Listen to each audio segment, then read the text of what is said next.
As a parent of athletes that started playing sports at age 5, and one of them played all the way through college, having a compression bandage at your house is something you absolutely need.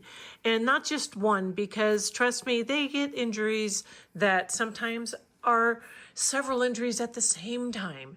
Sliding into a base and jamming an ankle and a knee, yeah, been there, done that. And these from Mighty X are a really quality elastic bandage. I love the fact that they are self-closing. They have a really nice loop and hook closure type of a fastener here.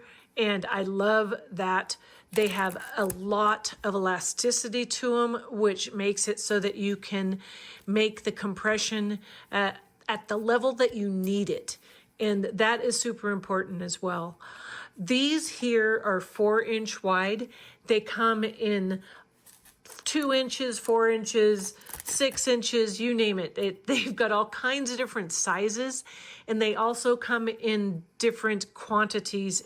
You can get them in 2 packs, 5 packs, 10 packs, 4 packs, you name it. There's just all kinds of different quantity combinations with the different sizes.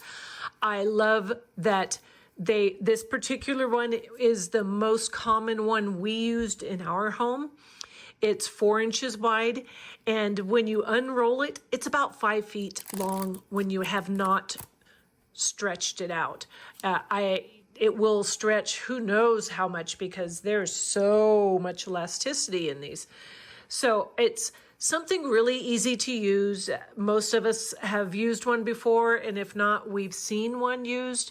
You start it by putting the one end up against where the injury is that you need to cover. You're going to kind of hold it in place there and then just start wrapping it around. You want to make sure that there's compression on it, but not too much compression, because you don't want it so tight that it's going to make your limb go a little tingly. So make sure it's not too tight. That's really important. Then you also want to remove it, even if it's not too tight. You want to remove it a couple times a day just to kind of, let that area breathe a little bit, for lack of a better word. And these are something that also you can reuse these over and over and over. And I love that you can actually wash them. I believe that they say that you can wash them. Yeah, wash on a delicate cycle with a mild detergent. Just don't put them in the dryer. You want to just air dry them. So just hang them over the shower rod or something to dry. But they can be washed and dried that way. And so you can use these over and over again. The elasticity is amazing. The quality is really, really great.